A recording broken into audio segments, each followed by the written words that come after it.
정시 1셀 조성범입니다.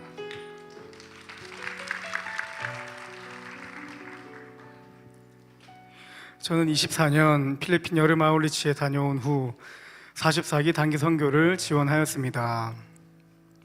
선교 가기 전 저는 삶과 신앙에 대해 고민이 많았습니다. 어두운 기숙사에서 기도하면서 30년을 지금까지 살아왔는데 이제 남은 인생을 하나님 앞에서 어떻게 살아야 할까? 나는 하나님께 인생을 드린 사람인가 하는 기도를 많이 하였습니다. 그러다가 지난해 친구의 강한 권고로 필리핀 아울리치에 참석했고 이후 하나님의 은혜로 선교지로 떠나게 되었습니다. 처음 러시아 땅에 도착했을 때 러시아인의 외모에서 오는 위화감이 있었습니다. 그들의 외모는 감탄이 나올 정도이지만 때로는 매우 차가워 보였습니다. 동양인을 향한 약간의 인종차별도 있었습니다.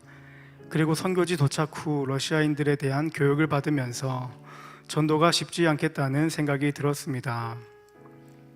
하지만 한국의 K-팝, K-드라마가 러시아 여성들에게 굉장히 유행하고 있어 호감을 얻는 데에는 긍정적으로 작용하였습니다. 전도 방법으로 저희 단기 선교사들은 온라인과 대면의 방식으로 베스트를 만들어 나갔습니다. 온라인으로는 외국인 친구를 만나는 어플을 적극적으로 활용하였습니다. 블라디보스톡에 한국을 좋아하고 한국어를 배우려고 하는 사람들이 많이 있었습니다. 저희 장단기 선교사들은 한국어를 전공하는 대학생과 한국 문화에 관심이 있는 사람들에게 연락하여 관계를 쌓아 나갔습니다. 10명에게 연락하면 한두 명과 꾸준한 연락이 되는 정도였지만 이들은 한국에 대한 관심이 있는 사람들이기 때문에 한국인에게 호의적이었습니다. 대면 전도 방식으로는 저는 디지털 카메라를 적극 활용하였습니다. 카메라 사용하는 방법을 인터넷으로 배워서 거리로 나갔습니다.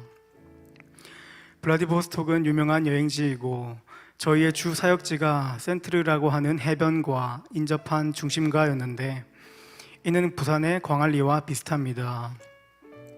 다들 꾸미고 산책을 나왔기 때문에 사진을 찍어주겠다고 말을 걸면 열의 8 정도는 좋아했습니다.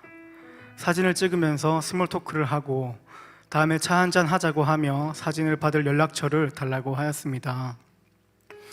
이러한 방법으로 베스트를 매일 늘려갔습니다. 이렇게 매일 10명씩 새로운 사람들을 접하다 보니 대학교에서 한국어를 전공하는 사람, 한국에 유학을 다녀온 사람, 한국 드라마와 음악을 좋아하는 사람들도 많이 만날 수 있었습니다. 이제 온라인과 대면 접촉으로 생긴 베스트들이 쌓여서 현재는 장단기 선교사들이 처음 파송되었을 때와 달리 매우 바쁜 상황에 이르렀습니다. 모두 하나님의 역사 속에서 이루어지고 있습니다. 할렐루야, 하나님께서 하셨습니다. 최근 북방선교센터에 역사하시는 하나님을 경험할 수 있었습니다. 저는 14명의 현지인 앞에서 백지전도를 할 기회가 있었습니다. 처음엔 제가 한국으로 돌아가니 멤버 몇 명 불러서 저녁에 바베큐 해먹자고 계획한 것이었습니다. 그런데 장단기 선교사가 아는 모든 베스트를 초청하는 초청 행사로 바뀌었습니다. 그때 단체 백지전도를 하자는 아이디어가 있었습니다. 초청되는 인원을 조사해보니 현지인만 14명이었습니다. 한 현지인 멤버는 러시아에서는 다수 앞에서 종교 권유나 종교 관련된 이야기를 하는 것이 일반적이지 않고 그러게 하면 신고당할 수 있어서 너무 위험하다고 하였습니다. 러시아에서 종교와 관련된 이유로 신고당하면 선교사뿐만 아니라 종교법에 의해 멤버들과 가족들까지 조사받고 구금되거나 벌금형에 처해질 수 있습니다.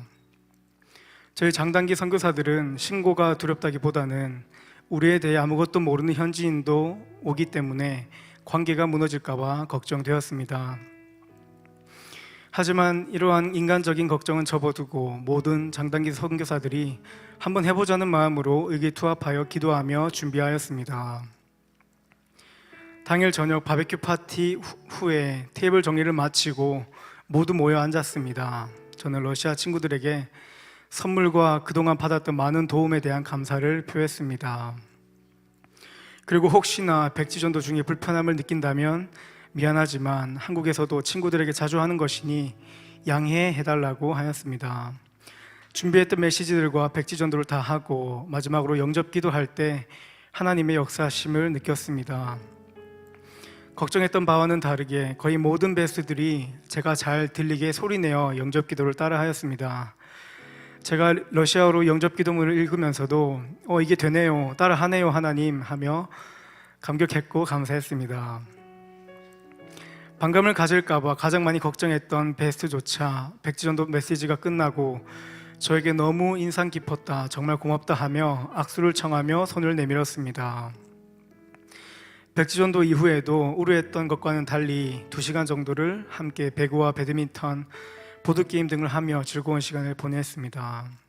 지난 시간 동안 러시아는 무조건 1대1 관계 중심이라는 고정관념에서 벗어날 수 있었던 순간이었습니다. 이를 시작으로 블라디보스톡 두날개 교회 멤버들에게도 소그룹의 다이나믹이 실현될 수 있기를, 그 즐거움을 누릴 수 있기를 간절히 바라고 기도하고 있습니다. 선교의 시간을 통해 개인적으로 깨닫는 것도 많았습니다. 저는 선교를 떠나기 전 2가지 고민이 있었는데 그 첫 번째가 예수님의 전도 제자가 되는 것입니다. 전도에 대한 마음이 큰 것과 달리 저는 전도가 잘 되지 않았습니다. 그런데 선교지에서 수개월 동안 베스트와 좋은 관계를 맺기 위해 연락을 하고 선물을 하고 식사 대접을 하는 등 잘 섬기기 위해 많은 애를 썼습니다. 그렇게 애쓰고 섬긴 베스트에게 백지전도를 했던 날 눈을 서로 마주보고 그토록 고대하던 영접기도를 함께 하는데 말할 수 없는 영적인 감동이 있었습니다. 한국에 돌아온 지금도 그때를 생각하면 감동이 생생합니다.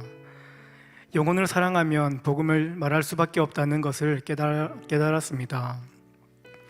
하나님께서 선교지에서 주신 깨달음과 은혜를 평생 기억하며 전도 제자가 되고 싶습니다. 저의 2번째 고민은 인생을 성령님의 힘이 아닌 제 힘으로 살아가는 것이 아닌가 하는 부분이었습니다. 선교를 결심하기 전 저는 인생이라는 것이 너무나 무겁고 다가올 날들이 부담스럽고 허망하게도 느껴졌습니다. 인생을 하나님께 맡긴 사람이 되고 싶었는데 제 힘으로 삶을 살아가고 있었던 것 같았고 저는 이 부분을 위해 개인적으로는 계속 기도해 왔습니다. 하나님, 이 문제 선교지에서 해결하고 돌아가게 해주십시오. 그렇게 기도하던 중 귀국 전에 하나님께서 일하고 계셨던 것을 보여주신 것입니다. 귀국 전날 현지인 14명이 함께 영접기도를 큰 소리로 따라하는 것을 보고 하나님께서 일하고 계셨구나라는 믿음이 생겼습니다. 인생에 존재하는 부담과 두려움들은 결국 하나님의 일하심을 의심하는 불신, 즉 죄에서 온다는 것을 깨달을 수 있었습니다. 그래서 제가 기도를 하는 사람이라면 하나님의 일하심과 선하심을 믿는 믿음을 가져야 함을 제 영으로 알게 되었습니다. 앞으로 인생이 부담스럽고 제 힘으로 살아간다는 생각이 들 때가 있다면 하나님의 일하심과 선하심을 믿는 믿음을 달라고 기도하려고 합니다. 단기 선교로 섬기는 동안 기도와 물질로 후원해 주신 우리 풍성한 가족분들에게 감사드립니다. 아무것도 모르는 고등학교 2학년 학생 때부터 15년 동안 사랑으로 양육하여 선교할 수 있도록 장을 열어주신 스승 되신 목사님께 감사드립니다. 그리고 사랑하는 나의 하나님, 자격 없는 죄인인 저를 구원해 주시고 한없는 은혜로 선교의 기쁨을 누리게 하신 하나님께 감사드립니다. 이 모든 영광을 하나님께 올려드립니다.